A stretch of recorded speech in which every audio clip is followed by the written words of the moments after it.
Welcome to a special episode of Into the Inferno. We're here to cover Dothan's upcoming first ever playoff matchup against the Little Rock Rangers, and we've got some drama on tap for you guys. Stay tuned.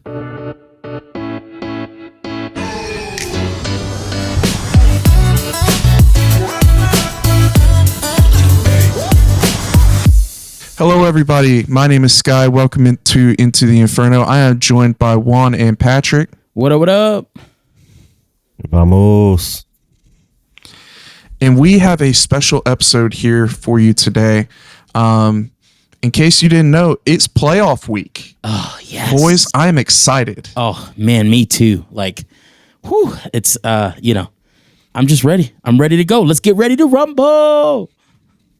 One of the longest week ever.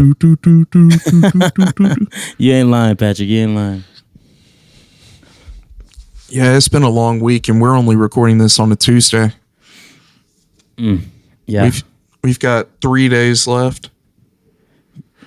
In case you didn't know, Dothan is hosting his first ever semi-professional playoff match ever. Well deserved. Well deserved. It's going to be, we have two matches on Friday. We have a match at 3 o'clock between our in-division rival, Asheville City. They are going up against the LA Crew, who is from the Lafayette area. Shout out to Louisiana Lafayette, my Sunbelt folks. We've got them going off at 3 o'clock. And then at 7:30, 7:30? 7:30. 7:30, yeah. Either way, get there at 7, be there, be loud. You know the spiel by now. At 7:30, we are going to be facing off against the Little Rock Rangers. Dothan's first ever playoff matchup. Man, we're here, boys. We've been talking about this all season, wanting to get to this moment, to this weekend, and we finally made it after I don't know. Did it feel like a long season? It felt like a short season, but then during the season, it felt like a long season. So, yeah, we're here, and I'm excited. Yeah, I'll echo what you said. It feels like it's been a long season. It feels like a million things have happened since we first started out. But whenever you also look back at it, it feels like it's been super short. But I really hope that isn't how all the seasons are starting to feel. Like whenever you're in the middle of it, you're like, oh, this is such a long season. Like we've got to go, go, go. But whenever you look back on it, it was like, man, that was nothing. Yeah, I mean, go ahead, Patrick. That's the downside of being a summer league is, you've got a abbreviated season.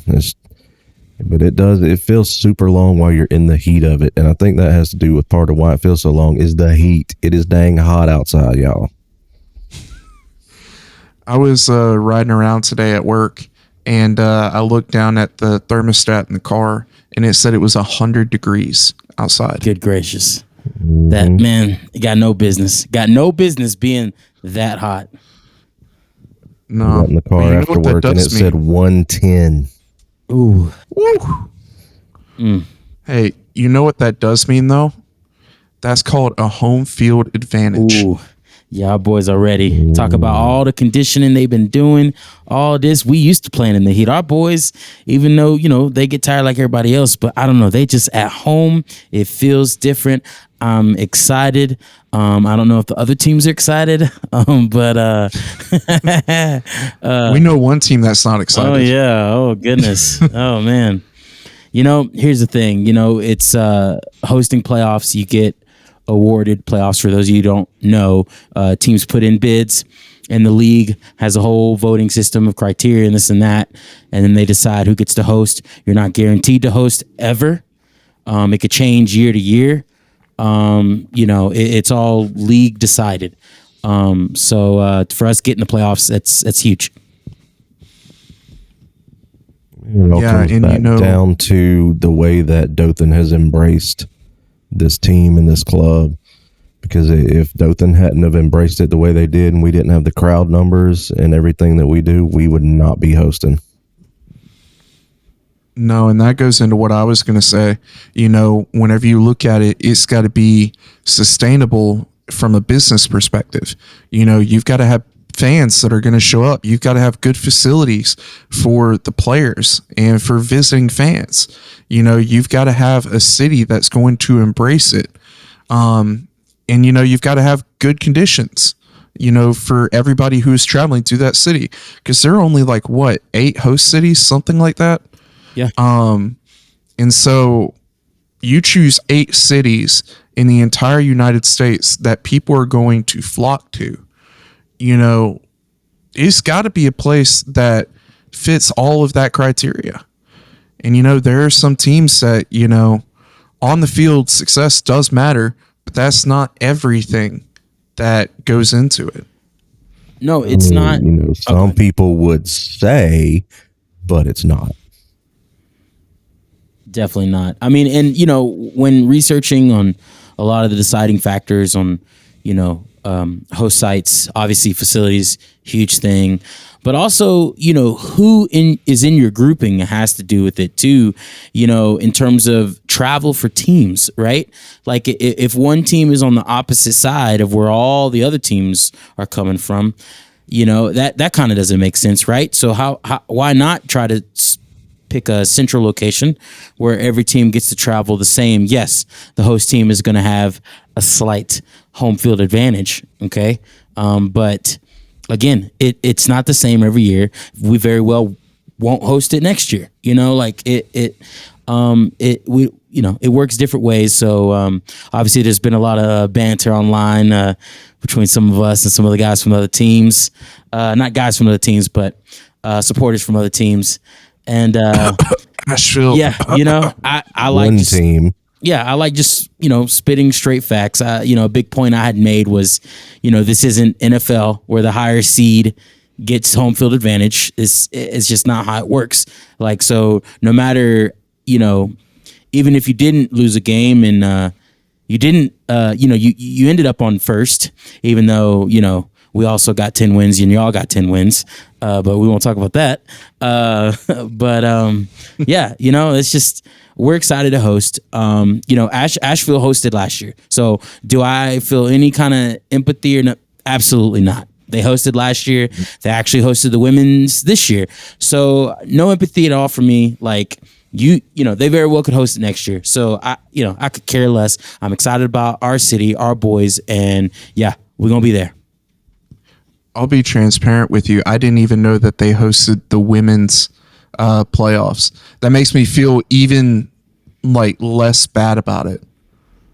I didn't feel bad about it at all in the first place, but now knowing that they did host playoffs and they're still complaining, yeah, no, forget that. Also, shout out NC Courage for knocking them out of the USLW playoffs. Yeah, we're all Courage fans for now. But no, seriously, being able to host the playoffs is such an honor. 2 years ago, Dothan had never really had a sports team like this. They had high school, and that was it. We had a basketball team that play, I don't know what league they play in, but a semi-pro basketball team that plays in one of the gyms, I think. And then we had a minor league team 75 years ago that wasn't in the Major League Baseball system. This is the first time we've had a real good organized sports team, and now we're hosting playoffs for that league. It's ridiculous. And it's just a testament to what the city of Dothan has done to embrace this team. It's crazy. We're pulling top attendance numbers, and we had never had a team like this before. We're also one of the smallest markets, and we're still pulling fantastic attendance. I mean, it could always be better, We want it to be better. I want that entire stadium filled. But, what we've got is nothing short of phenomenal. And that's a testament to the work that the people in the Dothan United front office has put in. Coach Carl and everybody on the field, what they've put in, and all the volunteers that have stepped up and volunteered to help out with the team. Absolutely. I never thought, even going back 2 years ago, right before even any of us knew each other, that we'd be, here on a podcast talking about our professional soccer team hosting playoffs.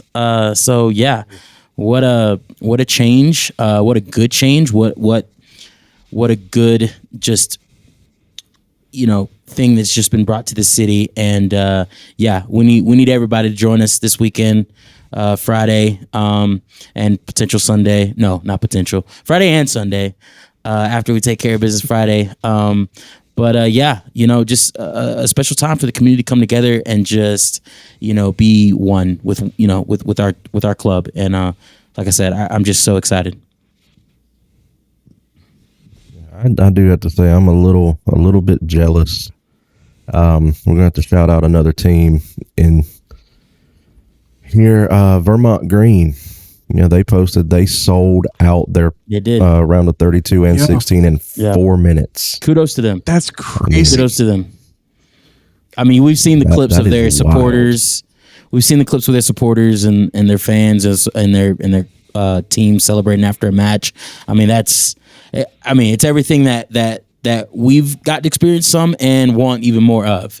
So kudos to them. Man, I really wish we could sell out Rapides. Need a good 10,000 people up in there. But it's possible. It is possible. It is possible. Never say never. I don't know about y'all, but I've been going in and I've been telling everybody I know, their mother, their brother, their grandmother, I've been telling them, be there for the playoffs. Absolutely. This match is for the culture. I can't think of a more important matchup in this franchise's history than hosting the playoffs, it being our first ever playoff matchup, and we have the potential to pack out Rip Hughes. Like, it doesn't get any better than this. And it really doesn't. And this goes even bigger than, y'all need to come and support the city and what we have going involved. It goes bigger than that. This team, y'all, has worked blood, sweat, and tears. All these guys coming from all different places, all coming to this place, Dothan, where they probably had no idea where it was, other than they get a nice pop to the beach on their off days.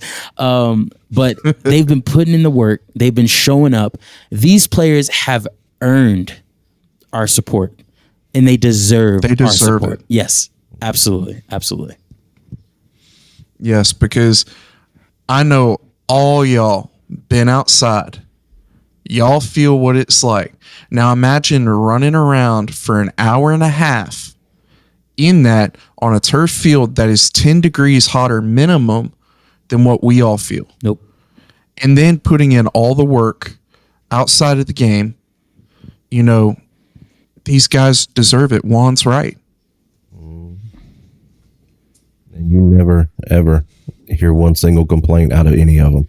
Mm-hmm. They love it. Mm-hmm. Yeah. And I know a lot of them are, they're banged up. They've been dealing with some throughout the season injuries, and they're still going out there and, they're going to play their tails off. There was one player that we talked to at the match on, when was our last match? Saturday? Yeah, all my days are running together. I'm sorry, y'all. But there was a player that we talked to, and he's been dealing with an injury. And we were like, hey, how are you doing? And he said, oh, it hurts really bad. And we're like, yeah, are you recovering okay? And he said, yeah, I should be good to go on Friday. And we were like, okay, well, are you going to be better by then? And he said, it doesn't matter. I'm playing on Friday. He's not going to miss that match. it just shows the dedication and the drive that these guys have and how much they're willing to lay it all out on the field. Absolutely. So if y'all can show up in droves for a fireworks spectacular, you need to show up in droves for what these boys are putting out there for us as a whole community, the entire Wiregrass, not just Dothan. And you know what? I'll go ahead and apologize to Steve and Aaron and Porter and Mackie. I'm going to make y'all lose some money real quick. If y'all didn't know, they have a discount on tickets. So you can get in there for $7. That's less than a meal at McDonald's. And guess what? The last match that we had against East Atlanta, we ate some McDonald's up too. We sure did. But guess what? You can get into the match by using the code 5. That's FIVE at checkout for Dothan United tickets, and you can get $5 off. So you ain't got no excuse not to be there. Can't beat it. Be there, be loud. That's what we've been saying all season, and we need it even more so for Friday. Be there, be loud. Absolutely. If you're not loud enough, a masked man will come to your section and make you get up and get loud. Participation is required. Didn't you do that with certain coaching staff too? Like go and chant at them or like kind of jeer at them a little bit? By the way, just disclaimer real quick.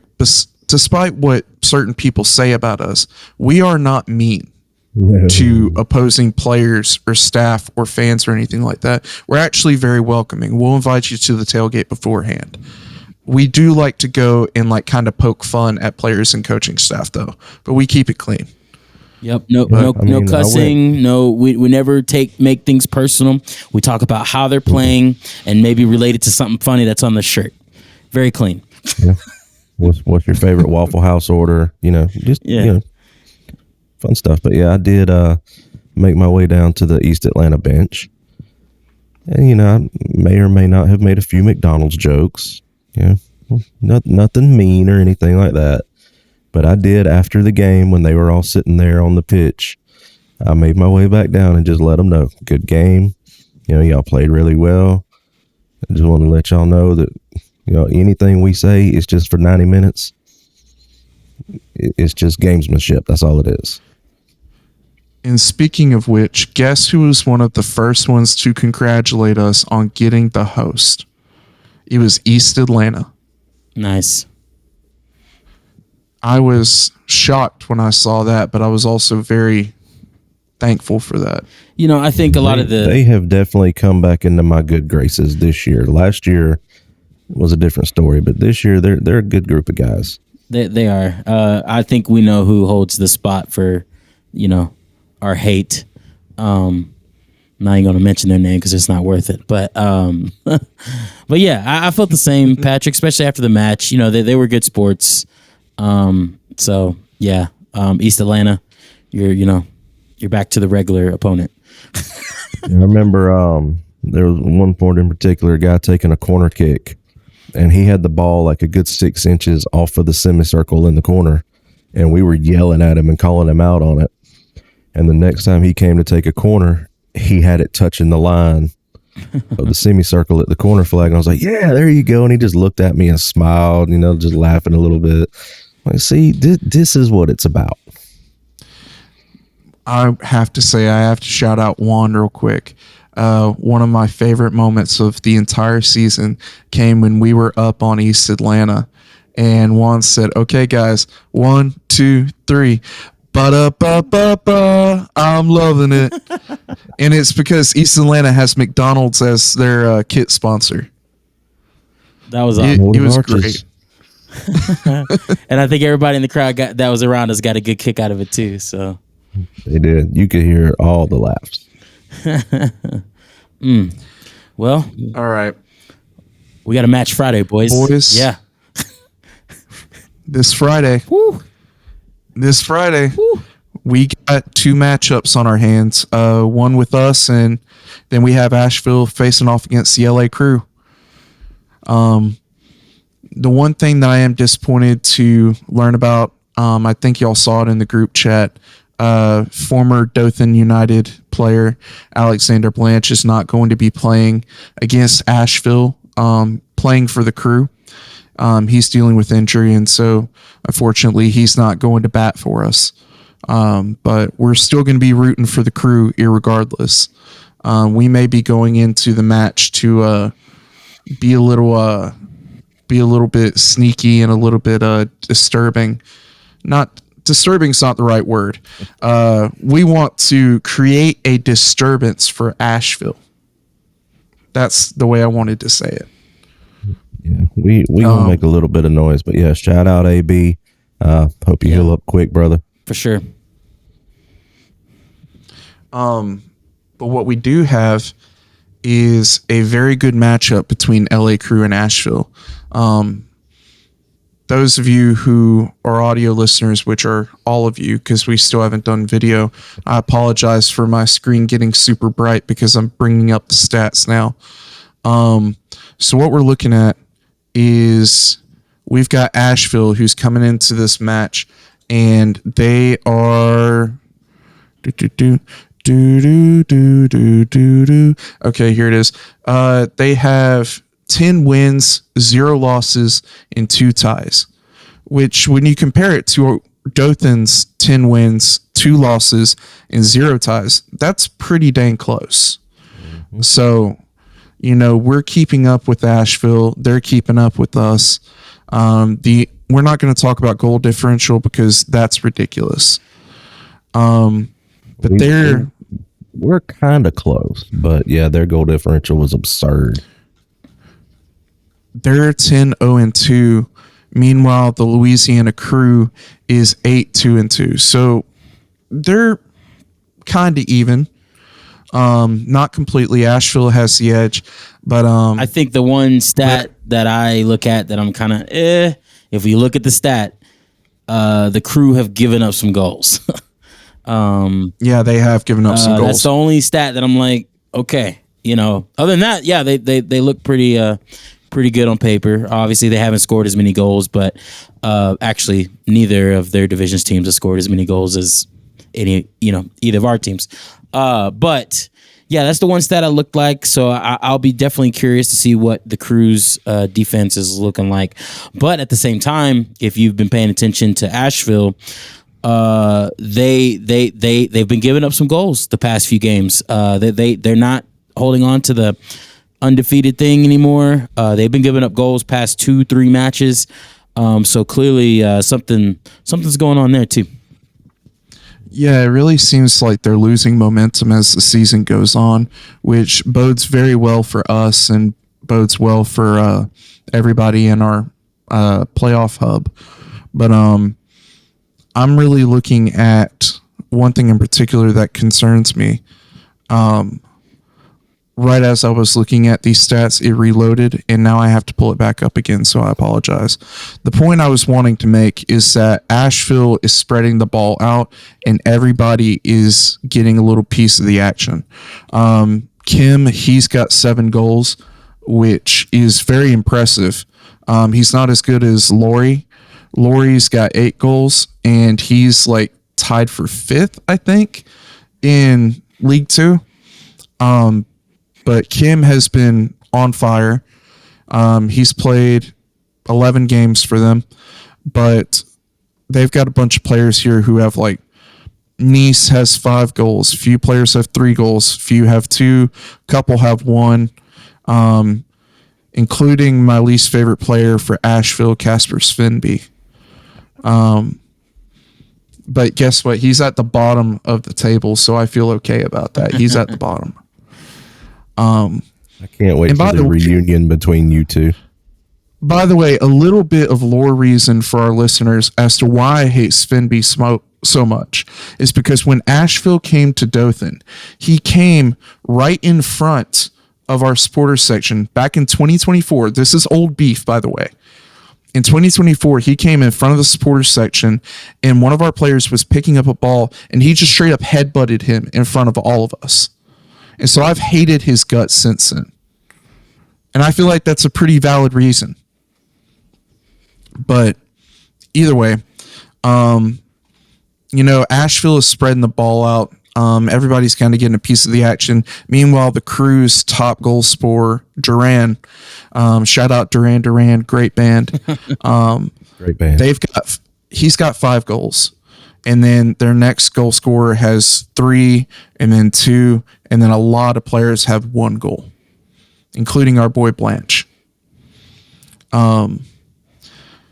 But the one good thing looking at that is that with Asheville, a lot of their players that have like a goal here or there, they've played pretty inconsistently. They've only played like 6 matches, 3 matches, 4 matches. Meanwhile, the ones who have scored for the Crew have played most of their matches. So there's a little bit of hope there, a little bit of hopium for the Crew to pull off the should we call it an upset? I don't know if it's an upset. I feel like everything's equal in the playoffs. It would be number 2 taking yes. down number 1. So yeah, technically, yeah. I'll say this for the Crew. It's not that they're a disorganized team whatsoever. They're not. But their key point that I think they've got going for them is they are a scrappy team. They're going to get in there and they're going to fight. It's not going to be like when you watch old movies and you see like the U.S. versus the British, and they held their battle lines, whereas we kind of went in guerrilla warfare and all. That's the Crew.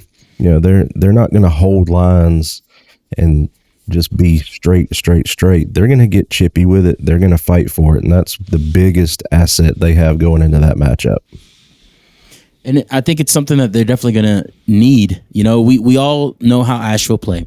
They like to hold possession, spread the ball around.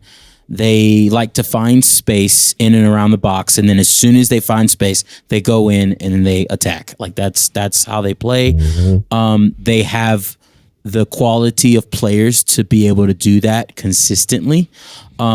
But I will say, when you have a solid back line and a solid defensive midfield, it does cause them problems. And we've got to see that even with our match against them. Again, everyone knows, we lost to a penalty in the first half. In the second half, yes, our back line worked a little bit, but honestly, we were in control of most of that game. And so I think if you can pretty much do what they do even better, they don't really have an answer for that. And I think they found that out with our speed and our passing and stuff. We kind of brought their own game right to them. So I think that's what Crew has to do.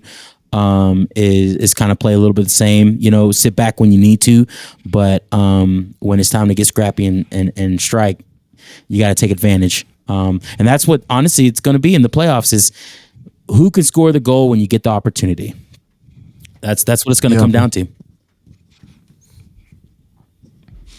Yeah, and I think that's going to be what's going to be more important for the Crew than anything. Are they going to be able to capitalize on those opportunities?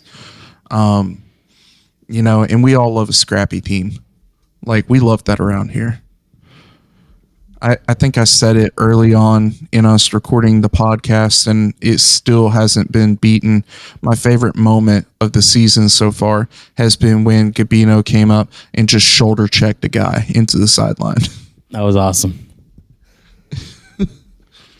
They're going to have to fight for it, because we've seen it. You've seen it in the goal differential. You've seen it in their record. We saw it when we played against them.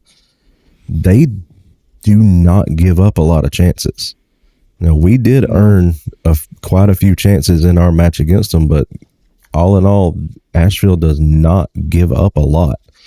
Getting into that final third on them, much less getting into the box with a scoring opportunity, it's a rare thing. So Crew is really going to have to step it up, be on their A game, and not make mistakes when they get in that final third. In looking at their record, their matches have all been pretty close except for where they win. When they win their matches, they win pretty convincingly. but whenever they lose, it's 2-1, something like that. And to be honest with you, I believe both of those losses came to Hattiesburg. So as long as Asheville isn't like Hattiesburg, we'll be okay. We know a thing or two But- about Hattiesburg and Dothan. Yeah, we do.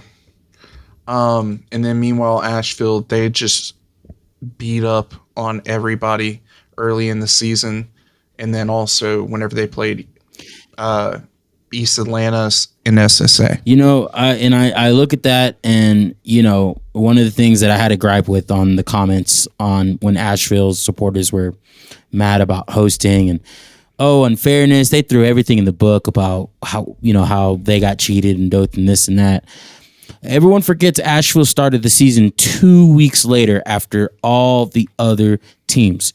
So if you take that and then you take how early they were beating on all these teams, because they had an extra 2 weeks to practice together.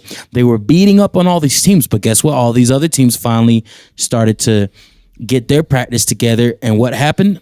A lot of the teams caught up.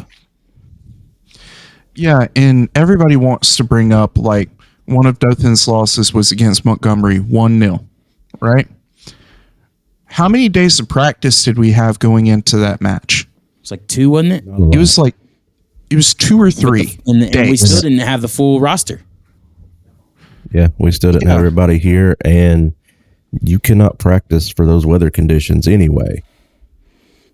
No, it also doesn't help whenever the field is literally flooded. And again, detractors are going to say it's excuses. I say it's explanations. But, whatever. Well, and we're in the playoffs now, so don't even matter. They're not. The next game is what matters. Yeah, because we're a completely different team now. Yep. Very. That was our first game. I mean, you cannot judge somebody based on where they start and where they grow to. Right. I mean, you can, Right. but All right. So now let's talk about why Dothan is going to beat Little Rock, right? because we're better. The only thing that I'll give our listeners a little bit of background on Little Rock. Little Rock is a very good team. They are consistently in the playoffs. They were in the U.S. Open Cup and played. When was it? Let me see if I can find it. They played in the U.S. Open Cup in March, and they beat Birmingham Legion. Not Birmingham Legion 2, Birmingham Legion at the championship level. They beat them 1-0. And that was a very big storyline in the Birmingham fan base earlier this year. I will say this, though, beating Legion back in that time frame wasn't that hard of a thing to do, honestly. But still, Yeah, but it's still a two-side to- beating a championship team, it's a big deal. Yeah. And then after that, they played FC Naples and lost 3-0 in the second round. But since then, they've been on a pretty decent tear. They have had, let me see if I can find it. They have had one loss on the season, and it was against the LA Crew, and it was 1-0. They have drawn 3 times against Red River FC, 1-1, the LA Crew, 2-2, and then Hattiesburg FC, 1-1. What's been going on with Hattiesburg? I mean, they almost got in. I mean, it 1 point separated Hattiesburg from the Crew. So looks like they had 3, teams battling out. So, I like the stats. Obviously, we have a couple more wins than Little Rock. We've scored quite a few more goals than them as well. But I mean, you can't always go to that, because you just don't know. But in watching film on them and seeing them play, I do like how we match up against them. I think it's definitely going to be a gritty match.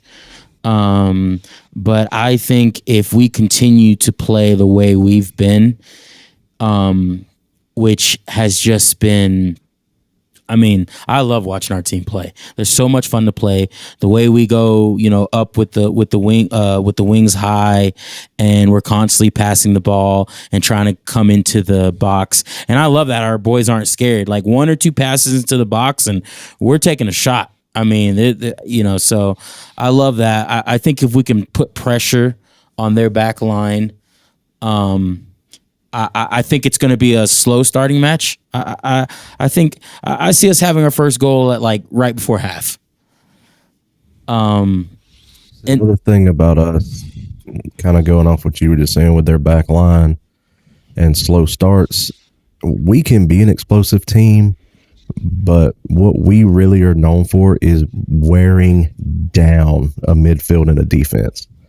We are moving constantly, fast, moving the ball, and it wears you down. You better have a deep bench, full of A++ guys, because you will get worn down in that second half, and that's why most of our goals always come in the second half, because we just wear them out.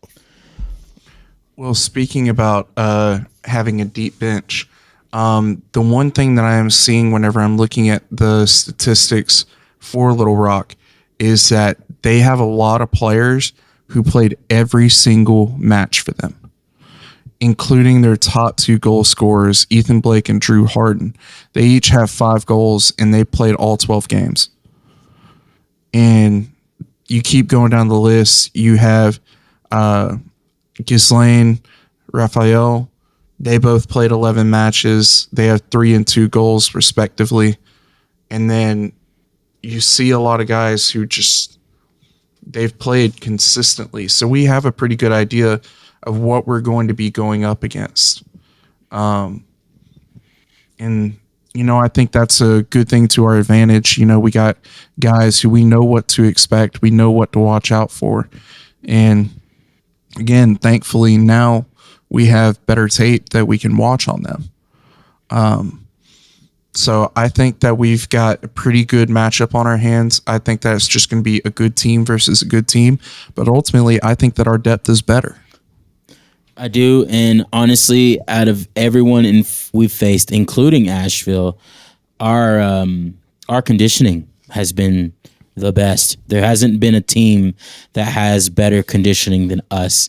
Like, especially, when coach makes the changes at the right moment, like, guys are coming in, full speed up and down.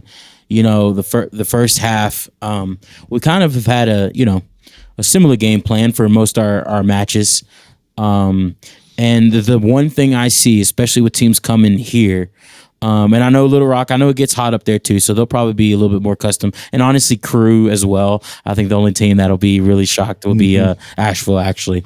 But what I was going to say is I've noticed that teams, they look fast to begin with, and then immediately about the 20-minute mark, they start to slow down because they realize, oh, snap, I can't keep this up.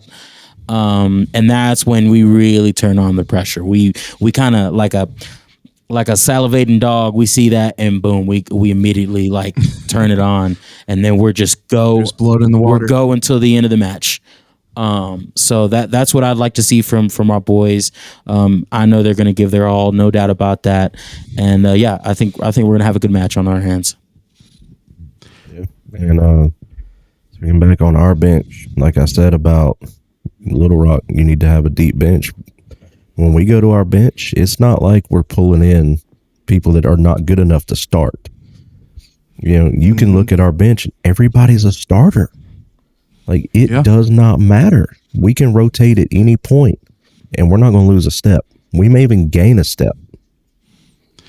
That is so funny that you said that. The one thing that I am really looking forward to, and I'm calling the shot now, what's going to happen when we get to the 60th minute and we bring in Ivan Gonzalez? Everybody is tired, and then you bring Yvonne in, and dude is fast as lightning. He's going to torch you. Like, what are you going to do? How are you going to respond to that? Foul him. You can't. That's all you can do is just foul him. And now what? Now you get a yellow card because you keep fouling. Now you're in danger. Now you got to watch your step. Now that opens us up for being even more dangerous. Oh, yeah, because we're also great at set pieces, too. We can score however you want it. We can score in the box. We can score on set pieces. We've done it all season long. Say we can do whatever you want. I'm excited. Yeah, we've got a great matchup on Friday. And then we can't get too deep into it, for Sunday. Because for one, we don't want to jinx it. And for two, we don't know who we're going to be playing. And we don't know what we're going to see completely whenever we watch Asheville and LA play each other. I say LA like Los Angeles. Whenever we see Louisiana and Asheville play each other. I'm just looking forward to some good soccer. I'm excited. Oh, yeah. Join us Friday and Sunday. It's going to be a good time, and I think it's going to be a weekend that a lot of us are going to remember for a long time. Yeah, Juan, I know you're right there with me. You're a fan of the sport. You love the beautiful game, So I'm just excited to get in there and see some of the top teams in this country play. Absolutely. I will be in there watching LA Crew and Asheville in that first matchup. I want to see some good football happen. I love watching this sport, and I'm so happy that we got to host this so that we do get to see these other teams we wouldn't normally have a chance to see. Just enjoy the beautiful game. I'm just looking forward to heckling Asheville. You're looking forward to heckling Casper. Oh yeah, for sure.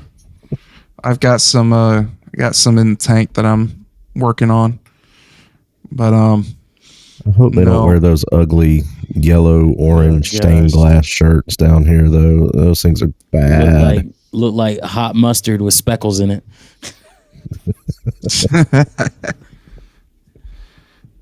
But we do have a long day planned for Friday.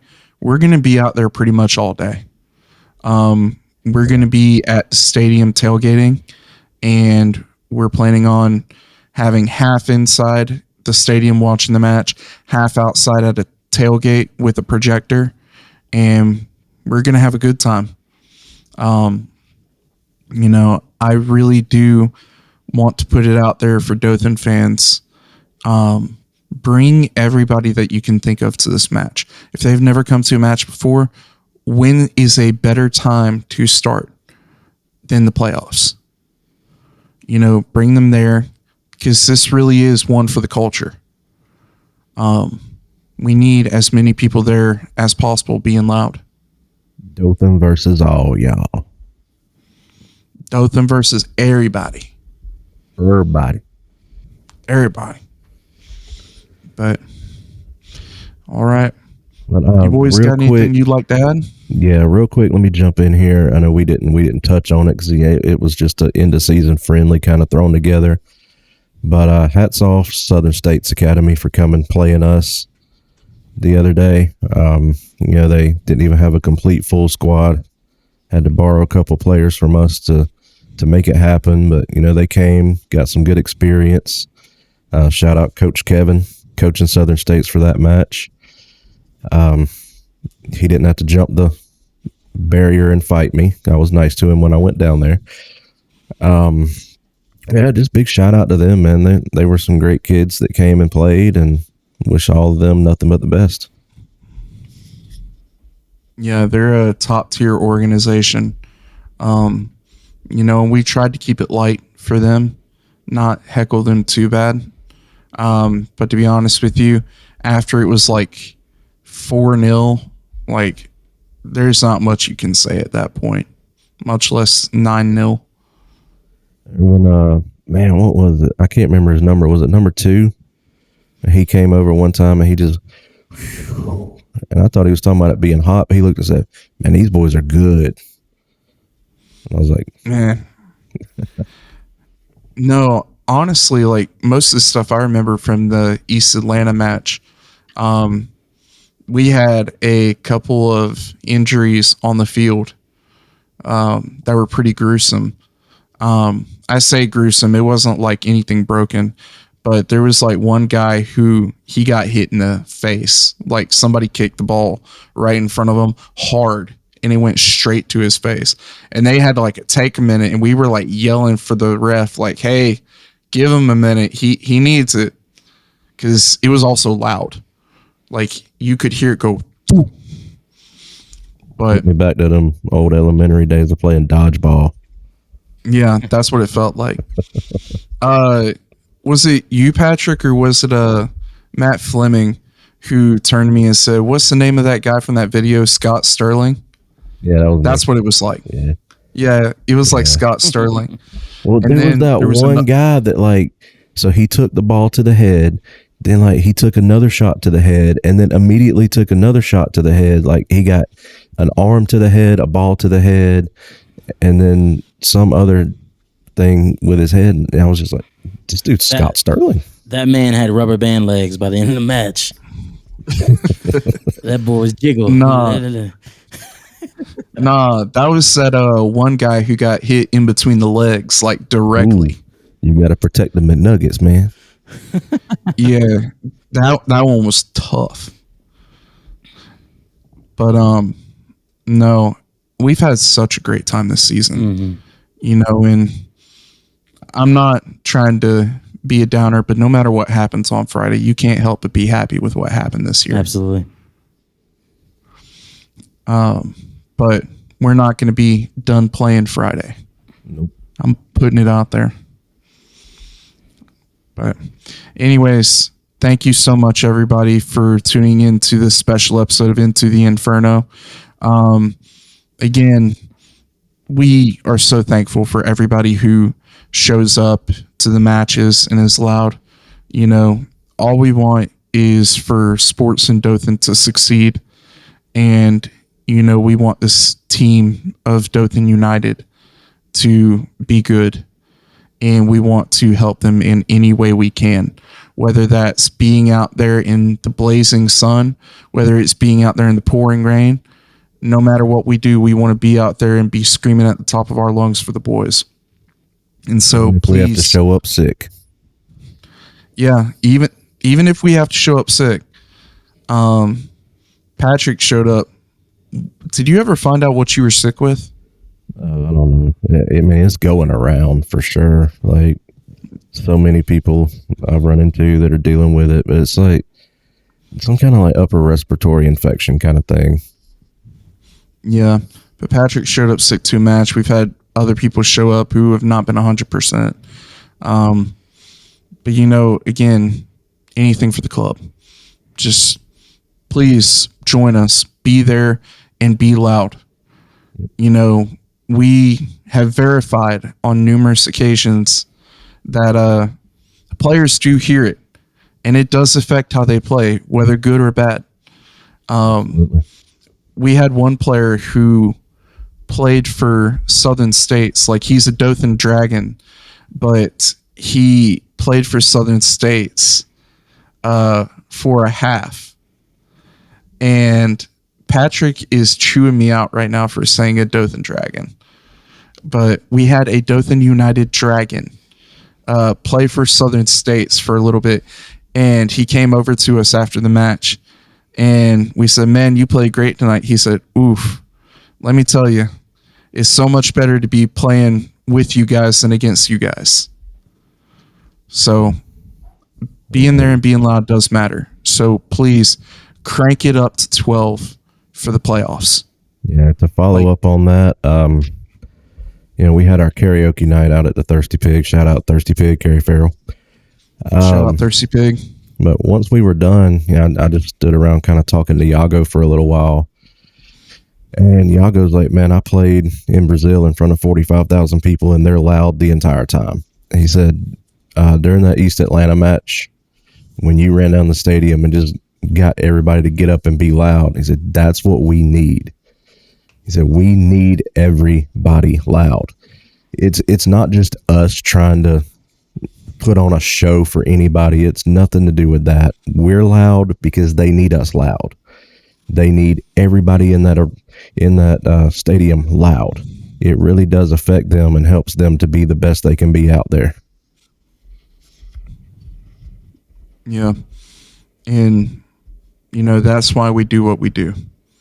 To be there, be loud, and to help the boys on the pitch. We do like to put on a show, but that's not the reason for it. No, you like to put on a show. Hey, talking about putting on a show, let's talk about when Juan got on those quads that night. My man was over there doing stick switches and everything else, putting on a show. Just doing my part. The heartbeat of the Inferno, That's Juan it. Sapero. But anyways, thank you so much for tuning in. Please be there with us Friday night, 7:30. Be there at Repuse. You don't want to miss it. And be loud. And as always, vamos dragones.